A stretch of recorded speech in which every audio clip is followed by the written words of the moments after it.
এক গ্রাম্য ব্যক্তি আল্লাহ রসুলের কাছে এসে বলে, মুহাম্মদ, তুমি তোমার রবের বংশ পরিচয় দাও, তোমার রবের নসবনামা দাও। ফানজালাল্লাহু তাআলা কুল হুয়াল্লাহু আহাদ, আল্লাহ সূরা ইখলাস নাজিল করে নিজের পরিচয় দিয়ে দিলেন। আব্দুল্লাহ ইবনে মাসউদ রাদিয়াল্লাহু তাআলা আনহুর বর্ণনা, তিনি বলেন, ক্বালাত কুরাইশুন লিন-নবী সাল্লাল্লাহু আলাইহি ওয়াসাল্লাম, কুরাইশরা রাসূলুল্লাহ সাল্লাল্লাহু আলাইহি সাল্লামকে বলল, উনসুব লানা রাব্বাক, মুহাম্মদ তুমি তোমার রবের বংশ পরিচয় দাও, তোমার রবের নসবনামা আমাদের কাছে পেশ করো। ফানজালাল্লাহু তাআলা কুল হুয়াল্লাহু আহাদ, আল্লাহ সূরা ইখলাস নাজিল করে কুরাইশদেরকেও নিজের পরিচয় জানায় দিলেন। ইহুদিরাও জানতে চাইল গুণাবলী, গ্রাম্য ব্যক্তি জানতে চাইল রবের বংশ পরিচয়, মুশরিকরা জানতে চাইল রবের বংশ পরিচয়, কুরাইশরা জানতে চাইল রবের বংশ পরিচয়। তাদের সকলের বক্তব্যের জবাবে আল্লাহ পাক রব্বুল আলামিন সূরাতুল ইখলাস নাজিল করে নিজের গুণাবলী এবং নিজের পরিচয় সংক্ষিপ্ত সূরার মধ্যে ব্যাপকভাবে আল্লাহ জবাবটা দিয়ে দিয়েছেন। সূরাটা সংক্ষিপ্ত, গবেষণা করলে ব্যাপক। রাসূলুল্লাহ সাল্লাল্লাহু আলাইহি সাল্লাম বলেন, লিকুল্লি শাইইন নিসবাহ, প্রত্যেকটা জিনিসের একটা নিসবত থাকে, প্রত্যেকটা জিনিসের একটা নিসবত থাকে, সম্পর্ক। ওয়া নিসবাতুল্লাহ কুল হুয়াল্লাহু আহাদ, আল্লাহর নিসবত হলো কুল হুয়াল্লাহু আহাদ, তথা সূরা ইখলাসটাই হলো আল্লাহর নিসবত। সব জিনিসের একটা নিসবত থাকে, আল্লাহর নিসবত হলো কুল হুয়াল্লাহু আহাদ। তাহলে এই সূরাটার গুরুত্ব অনেক বেশি। আল্লাহ আমাদের সকলকে আমাদের রবের পরিচয় কেউ জানতে চাইলে আমরা সংক্ষিপ্ত ভাবে এই সূরাটা পাঠ করে দিয়েই বলবো এটাই আমাদের রবের পরিচয়। দ্বিতীয় আলোচনা, এই সূরার অনুবাদ শুনবো আমরা এখন, সংক্ষিপ্ত অনুবাদ। আল্লাহ পাক রব্বুল আলামিন তাদেরকে জানিয়ে দিলেন, কুল, নবী আপনি বলেন, হুয়াল্লাহ, তিনি আল্লাহ, আহাদ, তিনি একক অদ্বিতীয়, আল্লাহুস সামাদ, আল্লাহ অমুখাপেক্ষী, কারো মুখাপেক্ষী নন তিনি। অমুখাপেক্ষী কাকে বলে আল্লাহ পরে নিজে ব্যাখ্যা দিচ্ছেন, লাম ইয়ালিদ ওয়া লাম ইউলাদ, যিনি কাউকে জন্ম দেন না, যিনি কারো থেকে জন্ম নেন না। জন্মগ্রহণ করলে মৃত্যুবরণ করা লাগে, জন্মগ্রহণ করলে মৃত্যুবরণ করা লাগে। এজন্য সারা জীবন মনে রাখবেন, লাইসা শাইউন ইউলাদু ইল্লা সায়ামুত ওয়া লাইসা শাইউন ইয়ামুতু ইল্লা সায়ুওয়ারিস।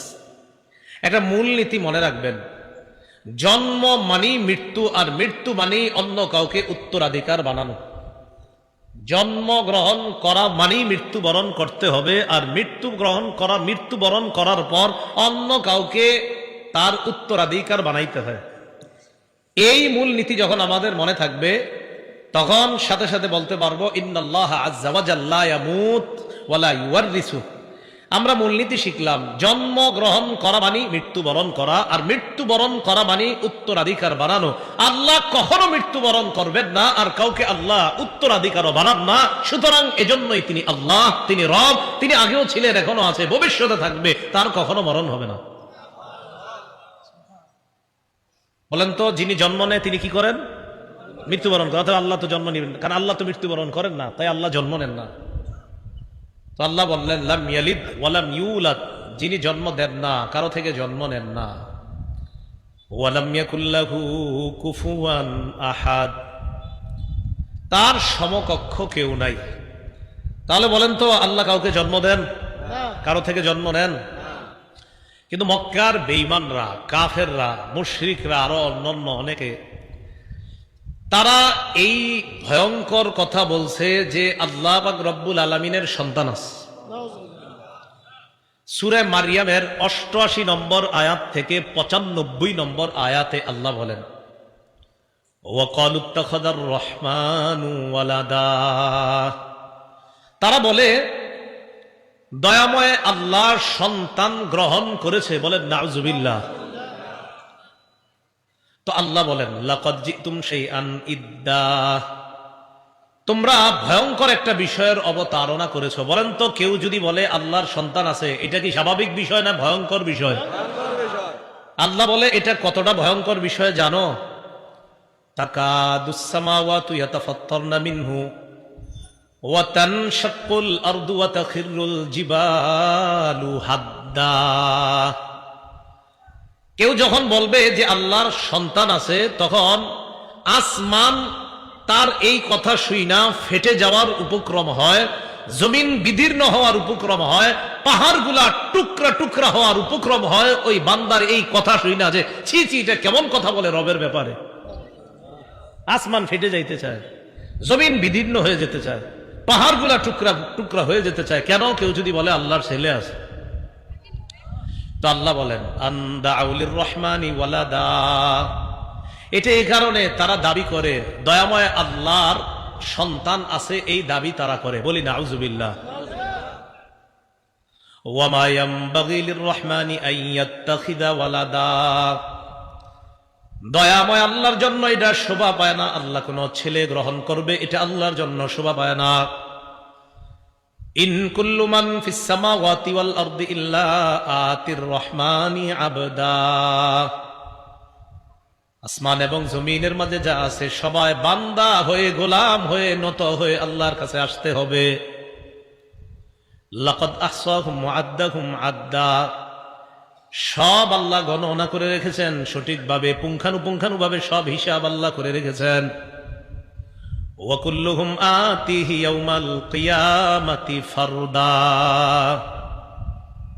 কিয়ামতের ময়দানে সবাই একা একা আল্লাহর কাছে উপস্থিত হতে হবে। যে মানুষগুলা বলে আল্লাহ ছেলে গ্রহণ করেছেন, এদেরকে জানা দাও তাদের এই কথা শুই না আসমান ফেটে যেতে চায়, জমিন বিদীর্ণ হয়ে যেতে চায়, পাহাড়গুলা টুকরা টুকরা হয়ে যেতে চায়।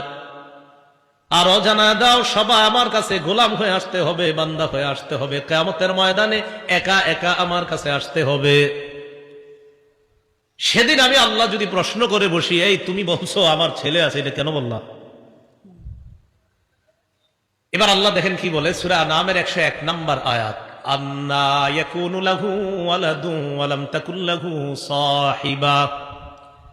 আল্লাহ বলে, আর এই কথা তারা কিভাবে বলে? কিভাবে আল্লাহ কোনো সন্তান হবে? আল্লাহ তো কোনো স্ত্রী গ্রহণ করেননি, কোন স্ত্রী গ্রহণ করেননি। সন্তান হইতে হলে তো স্ত্রী লাগবে। আল্লাহ বলে আন্না ইয়াকুনু লাহু ওয়ালাদ, আল্লাহর সন্তান হবে কিভাবে? ওয়া লাম তাকুল লাহু সাহিবা, আর আল্লাহর তো বিবি নাই, তো সন্তান আসবে কিভাবে? তোমরা এই কথা কিভাবে বলো? তো আল্লাহ বলেন লাম ইয়ালিদ ওয়া লাম ইউলাদ, তিনি জন্ম দেন না, কারো থেকে তিনি জন্ম নেন না।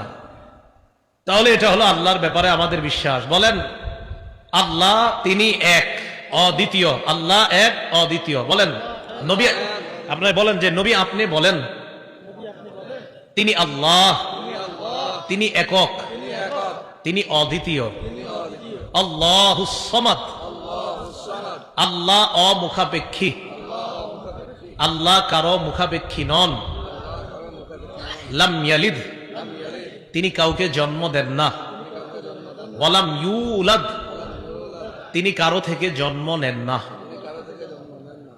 এতটুকু মনে থাকবে? এই সহজ অনুবাদগুলা তো একটু মুখস্থ রাখা দরকার, তো সহজ। ওয়ালাম ইয়াকুল লাহু কুফুয়ান আহাদ, আল্লাহর সমকক্ষ নাই। আল্লাহর কি নাই? কোনো সমকক্ষ নাই। এ হলো সরল অনুবাদ। এই সূরা যারা পাঠ করবে, পাঠ করার ফজিলত 1 নাম্বার, এই সূরাটা এমন এক সূরা, এই সূরাকে যদি কেউ মহব্বত করে আল্লাহ তাকে মহব্বত করবে। আম্মা জান আয়েশা সিদ্দিকা রাদিয়াল্লাহু তাআলা আনহার বর্ণনা, তিনি বলেন আন্না রাসূলুল্লাহ সাল্লাল্লাহু আলাইহি ওয়াসাল্লাম বাআসা রাজুলান আলা সারিয়া, রাসূলুল্লাহ সাল্লাল্লাহু আলাইহি সাল্লাম এক ব্যক্তিকে নেতা বানিয়ে, আমির বানিয়ে এক যুদ্ধের ময়দানে পাঠাইলেন। ওয়া কানা ইয়াকরাউ লিআসহাবিহি ফি সালাতিহিম ফায়াখতিমু বিকুল হুয়াল্লাহু আহাদ, যাদের আমির বানাইলেন তাদেরকে নিয়ে তিনি যখন নামাজ আদায় করেন, নামাজের মধ্যে, প্রতি নামাজের মধ্যে তিনি কুল হুয়াল্লাহু আহাদ এই সূরাটা পড়েন। যত নামাজ পড়ে সব নামাজের মধ্যে এই সূরাটা আছে, কুল হুয়াল্লাহু আহাদ, এটা পড়বেই উনি। ফালাম্মা রাজাউ যাকারু যালিকা লিন-নবী সাল্লাল্লাহু আলাইহি ওয়াসাল্লাম, সাহাবীগণ যখন ফিরে আসলেন আল্লাহর রাসূলের কাছে অভিযোগ করলেন, ইয়া রাসূলুল্লাহ, যাকে আমাদের আমির বানাইলেন এই ব্যক্তি যতবার নামাজ পড়ায় ততবার প্রতিটা নামাজের মধ্যে অন্যান্য সূরার পাশাপাশি কুল হুয়াল্লাহু আহাদ এই সূরাটা তিনি পড়েন। তো রাসূলুল্লাহ সাল্লাল্লাহু আলাইহি সাল্লাম এই কথা শুনে বললেন, সালুহ, তাকে তোমরা জিজ্ঞাসা করো, লিআইয়ি শাইইন কানা ইয়াসনাউ যালিক, এই কাজ সে কেন করে একটু তাকে জিজ্ঞাসা করো। ফাসালু, জনগণ তাকে প্রশ্ন করলো, তুমি কুল হুয়াল্লাহু আহাদ এই সূরা কেন বেশি পড়ো? তিনি জবাব দিলেন, লিআন্নাহা সিফাতুর রহমান, এই সূরা এমন এক সূরা, এই সূরার মধ্যে আমার রবের পরিচয়, ইন্নী উহিব্বু আন আকরাআহা, আমার রবের পরিচয়টা আমার বারবার পড়তে ভালো লাগে।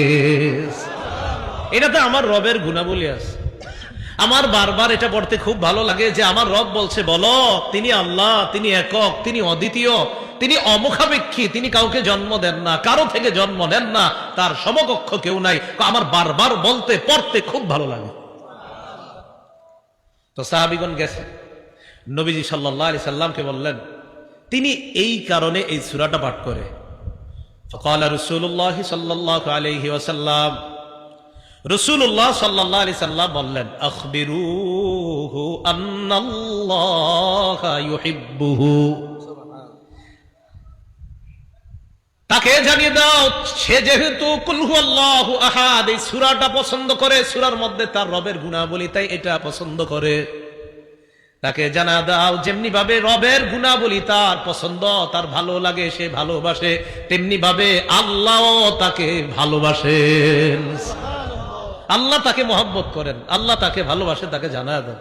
তো কুল হুয়াল্লাহু আহাদ এই সূরা যে ভালোবাসবে তাকে কে ভালোবাসেন? আল্লাহ। তাহলে এই সূরার ভালোবাসা আমাদের মধ্যে থাকার দরকার। আল্লাহ আমাদের সকলকে সূরা ইখলাসকে মহব্বত করার তৌফিক দান করেন। সূরা ইখলাস যখন আমরা পড়বো তখন একটা হাদিস, যদি পারি আর কি হাদিসের অনুবাদটা মাথায় রাখবো। সহিহ বুখারীর বর্ণনা 4482 নম্বর হাদিস। এই হাদিসের বর্ণনাকারী আব্দুল্লাহ ইবনে আব্বাস রাদিয়াল্লাহু তাআলা আনহুমা, তিনি বলেন, আন্না রাসূলুল্লাহ সাল্লাল্লাহু আলাইহি ওয়াসাল্লাম قال, রাসূলুল্লাহ সাল্লাল্লাহু আলাইহি সাল্লাম বলেন, قال الله عز وجل, আল্লাহ পাক বলেছেন, নবীজি বলেন আল্লাহ পাক বলেছেন, এটাকে হাদিসে কুদসি বলে। তো আল্লাহ বলেন, কাযযাবানি ইবনু আদম ওয়া লাম ইয়াকুন লাহু যালিক, আল্লাহ বলে যে আদম সন্তান আমার ব্যাপারে মিথ্যা কথা বলে, অথচ এটা তার জন্য বলা ঠিক না। আল্লাহ বলেন আদম সন্তান আমার ব্যাপারে মিথ্যা কথা বলে, এটা তার জন্য বলা ঠিক না। এরপরে কি কয় দেখেন, ওয়া শাতামানি ওয়া লাম ইয়াকুল লাহু যালিক, আদম সন্তান আমারে গালি দেয়, অথচ সে আমাকে গালি দেওয়াটা ঠিক না। বলেন নাউজুবিল্লাহ। আদম সন্তান আমার ব্যাপারে মিথ্যা কথা বলে, আদম সন্তান আমাকে গালি দেয়। তো আল্লাহ বলে আদম সন্তান আমার ব্যাপারে মিথ্যা বলে, মিথ্যা বলাটাও তার জন্য উচিত না, আমাকে গালি দেওয়াও তার জন্য উচিত না, অথচ সে আমার ব্যাপারে মিথ্যাও বলে, আমাকে সে গালিও দেয়। এখন প্রশ্ন হলো, কিভাবে আল্লাহর ব্যাপারে আদম সন্তান মিথ্যা বলে আর কিভাবে গালি দেয়? আল্লাহ নিজে বলছেন, আম্মা তাকযিবুহু ইয়া, সে আমাকে গালি দেয় এই বলে, সে বলে আন্নী লা আকদিরু আলা আন আউদাহু কামা কান, সে যেমন আছে, এই যে আমরা দুনিয়াতে যেমন আছি, সে গালি দিয়ে বলে আমি আল্লাহ নাকি তাকে এইভাবে আবার কিয়ামতের ময়দানে সৃষ্টি করতে পারবো না, সে আমার ব্যাপারে এই মিথ্যা কথা বলে। আদম সন্তান কিভাবে মিথ্যা বলে? সে বলে আমি নাকি, সে বর্তমানে যেমন আছে আমি নাকি তাকে এমন এইভাবে আবার নাকি কিয়ামতের ময়দানে আমি তাকে বানাতে পারবো না, এটা সে আমার ব্যাপারে মিথ্যা বলে। আল্লাহ আমাদেরকে বর্তমানে এই মাঠে আমরা যেভাবে বসে আছি এইভাবে বানাইতে সক্ষম কে? আবার অন্য অন্য হাদিস, এই হাদিসে না, এটা সহিহ বুখারীর 4482 নম্বর হাদিস। অন্য বর্ণনায়, বুখারীর অন্য বর্ণনায় আল্লাহ বলেন, ওয়ালাইসা আউয়ালুল খালকি বিআহওয়ানা আলাইয়া, অথচ তারে যে আমি প্রথম বানাইছি, এই প্রথম বানানোটা দ্বিতীয়বারের চেয়ে সহজ ছিল না। আরে বলেন, প্রথম কোন জিনিস বানানো আর পরে আবার এটার মতো বানানো, তাহলে দ্বিতীয়টা বানানো অবশ্যই সহজ, প্রথমটা বানানো কঠিন। আল্লাহ বলে প্রথম তাকে আমি বানাইলাম, এটা তো দ্বিতীয়বারের চেয়ে কঠিন ছিল না, সহজ ছিল না। প্রথমবারেরটা কঠিন হয়, দ্বিতীয়বারেরটা আরো সহজ হয়। যেই আল্লাহ আমি তোমারে প্রথমবার বানাইলাম, তো দ্বিতীয়বার বানানো তো আমার কাছে কোনো ব্যাপার না। আদম সন্তান আমার ব্যাপারে মিথ্যা কথা বলে, আমি নাকি তাকে যেইভাবে আছে এইভাবে বানাতে পারবো না। আল্লাহ বলে বানাতে পারবো অবশ্যই। কেমন বলেন তো? আমাদের পৃথিবীতে 7 জন 8 জন 10 জনের চেহারা যদিও মিলে যায়, আমাদের কি মিলবে না? আঙ্গুলের ছাপ মিলবে না। আল্লাহ পাক রব্বুল আলামিন বলেন, আয়াহসাবুল ইনসানু আল্লান নাজমা'a 'ইযামা কাদিরিনা আলা আন নুসাউইয়া বানানা। মানুষ কি মনে করে আল্লাহ নাজমা আইজামা, আমি তার হাড় হাড্ডি এগুলো একত্রিত করতে পারবো না? এটা কি মানুষ মনে করে? আল্লাহ বলে বালা কাদিরিনা আলা আন নুসাউইয়া বানানা, আমি পারবো না মানে আমি তার আঙ্গুলগুলা, যে আঙ্গুল দুনিয়াতে ছিল ওইগুলা ওইভাবে আমি আল্লাহ আবার বানাইতে সক্ষম। আঙ্গুলের কথা কেন বলছে? আঙ্গুলের কথা আল্লাহ এই কারণে বলছে, দুনিয়ার গবেষক করে আল্লাহ গবেষণা করায়, ও গবেষকরা তোমরা একটু গবেষণা করো, তোমরাই তো বলো আঙ্গুলের ছাপ পৃথিবীতে কারোটা কারোর সাথে মিলে না, আর এটা বাস্তবই, পৃথিবীতে আঙ্গুলের ছাপ এটা কারোটার সাথে কারোটা মিলে না। আল্লাহ বলে আঙ্গুলের ছাপ আব্দুর রহমানেরটা আব্দুর রহমানকে দিব, আরিফেরটা আরিফকে দিব, আব্দুর রহিমেরটা আব্দুর রহিমকে দিব। যেই আল্লাহ আমি আঙ্গুলটা অবিকল ওইটাই দিতে পারি, বাকিটা দেওয়া তো আমার জন্য কোনো ব্যাপার না। এটাই আল্লাহ বললেন, কাজ্জাবানি ইবনু আদম, আদম সন্তান আমার ব্যাপারে মিথ্যা কথা বলে। সে বলে আমি সক্ষম না, যাক তাকে সে বর্তমানে যেভাবে আছে এইভাবে নাকি তাকে বানাইতে আমি সক্ষম না, এটা সে আমার ব্যাপারে মিথ্যা কথা বলে। বলেন তো, আমরা যেইভাবে আছি অবিকল এইভাবে বানাইতে একমাত্র যিনি সক্ষম তিনি কে? আল্লাহ। আর গালি কিভাবে দেয়? আল্লাহ বলে, ওয়া আম্মা শাতামুহু ইয়া ফাকাউলুহু লি ওয়ালাদুন সুবহানি আন আত্তাখিযা সাহিবাতাহু ওয়ালা ওয়ালাদা। সে আমাকে এইভাবে গালি দেয়, সে বলে আমার নাকি ছেলে আছে, সে বলে আমার নাকি সন্তান আছে। তাহলে বলেন তো, কেউ যদি বলে আল্লাহর সন্তান আছে, এটা আল্লাহকে কি করা? গালি দেওয়া। আদম সন্তান আমারে গালি দেয় এইভাবে, সে বলে আমার নাকি সন্তান আছে, অথচ আমি আল্লাহ স্ত্রী এবং সন্তান গ্রহণ করা থেকে পুত পবিত্র। বলেন, আমাদের রব সন্তান গ্রহণ করা আর স্ত্রী গ্রহণ করা থেকে কি পুত পবিত্র। এটা আমাদের বিশ্বাস। বলেন, এটা আমাদের বিশ্বাস। তাহলে আল্লাহ আমাদের সকলকে কথাগুলো বোঝার তৌফিক দান করেন। তাহলে বলেন তো, আমরা যেইভাবে আছি এইভাবে আমাদেরকে অবিকল আমাদের আঙ্গুলের যে ছাপ আমরা দিই, এই ছাপ সহ ওই আঙ্গুল দিয়ে আমাদেরকে বানাতে পারেন একমাত্র আল্লাহ। আচ্ছা, যিনি জন্ম দেন না, যিনি কারো থেকে জন্ম নেন না, তিনি কে? আল্লাহ। যার সমকক্ষ কেউ নেই, তিনি কে? আল্লাহ।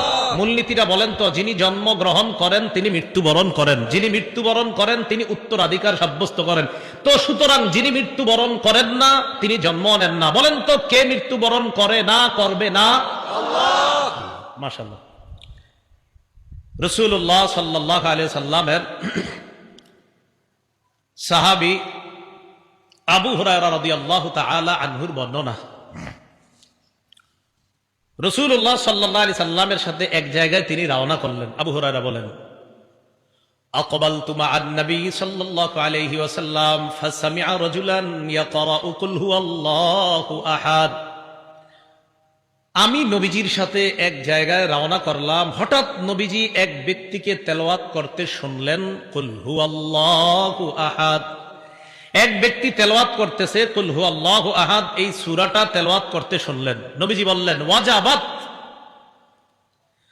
রাসূলুল্লাহ সাল্লাল্লাহু আলাইহি সাল্লাম বললেন ওয়াজিব হয়ে গিয়েছে। সুবহানাল্লাহ।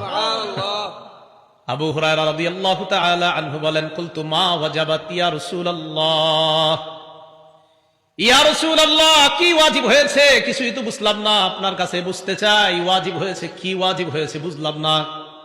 একজনের তেলাওয়াত শুনলেন, শোনার পর বললেন ওয়াজিব হয়ে গিয়েছে।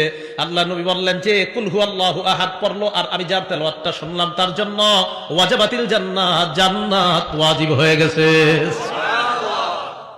কুল হু আল্লাহ শুধু পড়েন এমন না, বিশ্বাসও করবেন। বলেন কুল হু আল্লাহ কার পরিচয়? কুল হু আল্লাহ কার গুণাবলী বর্ণনা? এই বিশ্বাস নিয়ে পড়বেন। রাসূল বলেন তার জন্য জান্নাত ওয়াজিব হয়ে গেছে।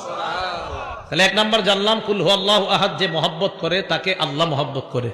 কুল হু আল্লাহু আহাদ যে পড়বে ইয়াকিনের সাথে, বিশ্বাসের সাথে, আর এটার উপর যে অটল থেকে মৃত্যুবরণ করবে তার জন্য জান্নাত ওয়াজিব। 3 নাম্বার একটা বর্ণনা শুনেন, কুল হু আল্লাহু আহাদ পাঠককে জান্নাতে নিয়ে যাবে। কুল হু আল্লাহু আহাদ এটার মহব্বত মানে এটার আপনি ভালোবাসেন, এই ভালোবাসাটাই আপনাকে জান্নাতে নিয়ে যাবে। আনসারী সাহাবী নবীজি সাল্লাল্লাহু আলাইহি সাল্লাম ইমাম বানায়া দিস। আনাস রাদিয়াল্লাহু তাআলা আনহুর বক্তব্য, তিনি বলেন কানা রাজুলুম মিনাল আনসার ইয়াউম্মুনা, এক আনসারী সাহাবী আমাদের ইমামতি করে। আনসারী সাহাবী ইমামতি যখন করে তিনি শুধু কুল হু আল্লাহু আহাদ এই সূরাটা বেশি পড়ে, অন্যান্য সূরা পড়ে, তবে এই সূরাটাও উনি প্রতি নামাজে পড়ে।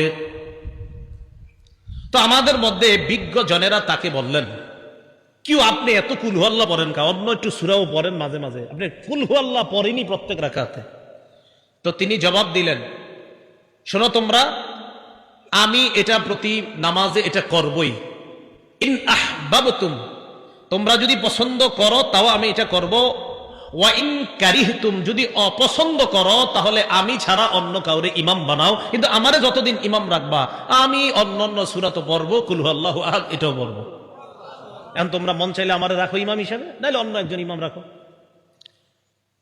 তো সাহাবীগণ জবাব দিলেন, না না না, আপনি তো আমাদের মাঝে সম্মানিত ব্যক্তি, আপনারা কিভাবে পাল্টাই আমরা? রাসূলুল্লাহ সাল্লাল্লাহু আলাইহি সাল্লামের কাছে এই ব্যাপারে অভিযোগ হলো, হুজুর তিনি তো এরকম করে। নবীজি ডাক দিলেন, মা হামালাকা আলা লুজুমি হাদিহিস সূরা ফি কুল্লি রাকআ, প্রত্যেক নামাজে এই সূরাটা তুমি আবশ্যক করে নাও কেন? সাহাবী জবাব দিলেন, ইন্নী উহিব্বু হাদিহিস সূরাতা ইয়া রাসূলুল্লাহ, হুজুর আমি এই সূরাটা ভালোবাসি। সুবহানাল্লাহ। নবীজি বললেন, হুব্বুকা ইয়াহা আদখালাকাল জান্নাহ, এই সূরার প্রতি তোমার যেই ভালোবাসা, এই ভালোবাসাই তোমাকে জান্নাতে প্রবেশ করায়া দিবে। এই সূরার প্রতি তোমার যে ভালোবাসা, এই ভালোবাসা তোমাকে জান্নাতে প্রবেশ করায়া দিবে। তাহলে সূরা ইখলাস যে মহব্বত করবে আল্লাহ তাকে মহব্বত করবে। সূরা ইখলাস ইয়াকিনের সাথে বিশ্বাস করে যে পড়বে তার জন্য জান্নাত ওয়াজিব। সূরা ইখলাসের মহব্বত বান্দাকে জান্নাত পর্যন্ত পৌঁছায় দেয়। আল্লাহ আমল করার তৌফিক দান করেন। রাসূলুল্লাহ সাল্লাল্লাহু আলাইহি সাল্লামের সাহাবী নাম সাহাল ইবনে মুআজ। কি বললাম? সাহাল ইবনে মুআজ। এই সাহাল ইবনে মুআজ আল জুহানি রাদিয়াল্লাহু তাআলা আনহুর বর্ণনা, তিনি বলেন ক্বালা রাসূলুল্লাহ সাল্লাল্লাহু আলাইহি ওয়াসাল্লাম মান ক্বারাআ কুল হুয়াল্লাহু আহাদ হাত্তা ইয়াখতিমাহা 10 মাররাত, কোন ব্যক্তি যদি 10 বার কুল হুয়াল্লাহু আহাদ এই সূরাটা তেলাওয়াত করে, বানাল্লাহু লাহু কসরান ফিল জান্নাহ, আল্লাহ তার জন্য জান্নাতে একটা প্রাসাদ নির্মাণ করে দেন। সুবহানাল্লাহ। কি নির্মাণ করে দেন? প্রাসাদ। এই যে এটা বাড়ি করতেছে একজন সম্ভবত, এখন আপনাদের অনেকের মনে হইতেছে আর এটা যে কে করতেছে, আমার যদি হইতো। তো যেহেতু যাদের টাকা নাই, নগদ 10 বার সূরা ইখলাস পড়বেন। 10 বার এখানে হইতেছে না, 10 বার পড়ে নেন হবে। হযরত ওমর ইবনুল খাত্তাব যখন এই বর্ণনা শুনলেন, শোনার পর বললেন, হুজুর আপনি কি বললেন? 10 বার সূরা ইখলাস পড়লে জান্নাতে প্রাসাদ? নবীজি বললেন হ্যাঁ। ওমর বললেন, ইজান নাস্তাকসিরু, তাহলে তো হুজুর আরো বেশি পড়তে হবে, প্রাসাদ আরো বাড়াইতে হবে। নবীজি বললেন, আল্লাহু আকসারু ওয়া আতিয়াবু, ওমর যত বেশি পড়বা আল্লাহ তত বেশি দিবেন। একটা মুরসাল বর্ণনা, মুরসাল এটা আপনারা বুঝবেন না, এটা হাদিস শাস্ত্রের একটা পরিভাষা মুরসাল। বাকি এটা মুরসালুন জাইয়্যিদ, খুব ভালো মুরসাল। এই মুরসাল বর্ণনার বর্ণনাকারী সাঈদ ইবনুল মুসাইয়্যিব রাহিমাহুল্লাহ, তিনি বলেন ক্বালা রাসূলুল্লাহ সাল্লাল্লাহু আলাইহি ওয়াসাল্লাম মান ক্বারাআ কুল হুয়াল্লাহু আহাদ 10 মাররাত বানাল্লাহু লাহু কসরান ফিল জান্নাহ, কোন ব্যক্তি যদি 10 বার সূরা ইখলাস পাঠ করে তার জন্য জান্নাতে আল্লাহ একটা প্রাসাদ নির্মাণ করে দেয়। ওয়া মান ক্বারাআহা 20 মাররাতান বানাল্লাহু লাহু কসরাইনি ফিল জান্নাহ, কোন ব্যক্তি যদি 20 বার সূরা ইখলাস তেলাওয়াত করে আল্লাহ তার জন্য জান্নাতে 2টা প্রাসাদ নির্মাণ করে দেয়। ওয়া মান ক্বারাআহা 30 মাররাতান, কোন ব্যক্তি যদি 30 বার কুল হুয়াল্লাহু আহাদ পড়ে বানাল্লাহু লাহু সালাসাতা কুসুরিন ফিল জান্নাহ, আল্লাহ তার জন্য জান্নাতের মধ্যে 3টা প্রাসাদ নির্মাণ করে দেয়। তাহলে 10 বারে একটা প্রাসাদ, 20 বারে 2টা প্রাসাদ, আর 30 বার যদি কেউ পড়ে তার জন্য আল্লাহ জান্নাতে 3টি প্রাসাদ নির্মাণ করে দেন। এই জন্য সূরা ইখলাস এটা আমরা পাঠ করব, আল্লাহ তৌফিক দান করেন।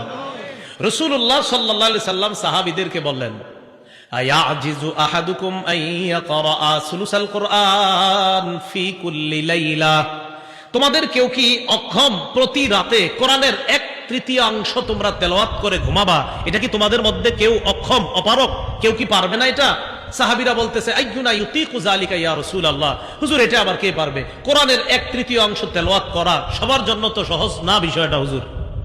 নবীজি বললেন, কুল হুয়াল্লাহু আহাদ সুলুসুল কুরআন, রাতে একবার কুল হুয়াল্লাহু আহাদ পড়ে যদি ঘুমাও, কোরআনের 3 ভাগের 1 ভাগ তেলাওয়াত করে তুমি ঘুমাইলা, মানে 3 ভাগের 1 ভাগ তেলাওয়াতের সওয়াব পেয়ে গেল।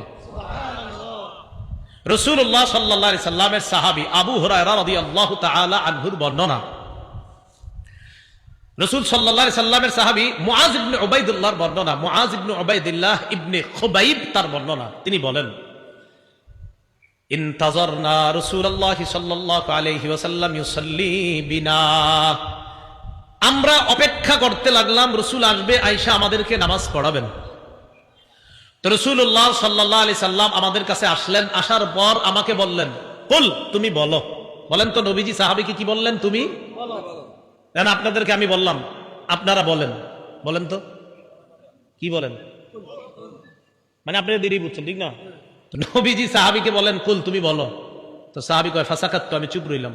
যেমন আপনাদের মাঝে অনেকে চুপ ছিল, মানে বুঝেন আসলে কি কইতাছে, মানে আমরা বলবো মানে কি বলবো, ঠিক সাহাবীও বুঝতে পারেন নাই। নবীজি বলে তুমি বলো, সাহাবী কয় সাকাততু, চুপ রইলাম।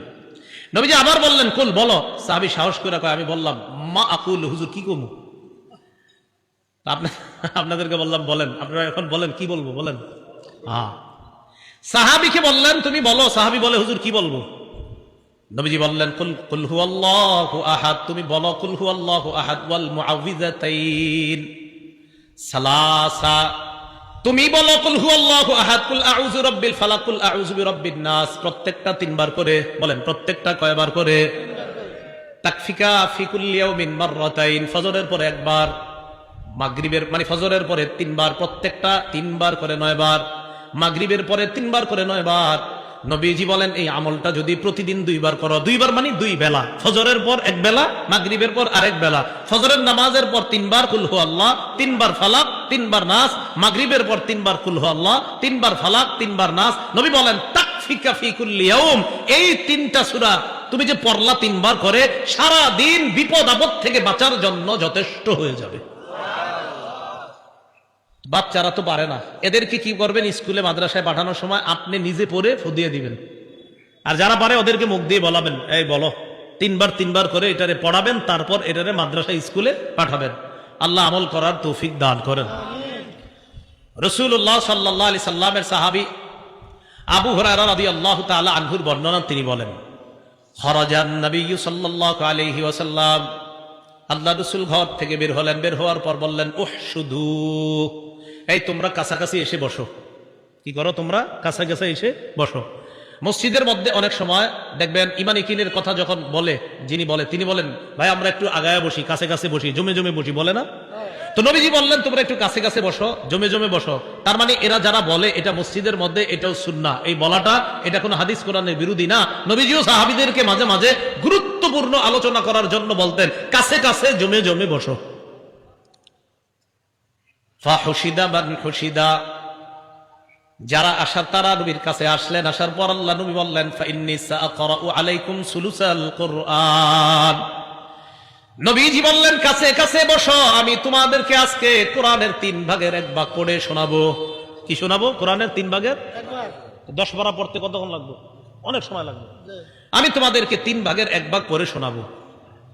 সাহাবারা আল্লাহ নবীর কাছে যায়, যাওয়ার পর আল্লাহ নবীর সামনে বসলেন। বসার পর নবীজি পড়লেন কুল হুয়াল্লাহু আহাদ, নবীজি পড়লেন কুল হুয়াল্লাহু আহাদ, এই সূরাটা পড়লেন। পড়ার পর সুম্মা দাখলা, আবার ঘরে ঢুকে গেছে। তো সাহাবীরা একজন আরেকজনকে কয়, কি ব্যাপার? নবীজি না বললেন আমাদের সামনে নাকি কোরআনের 3 ভাগের 1 ভাগ পড়বে, কই?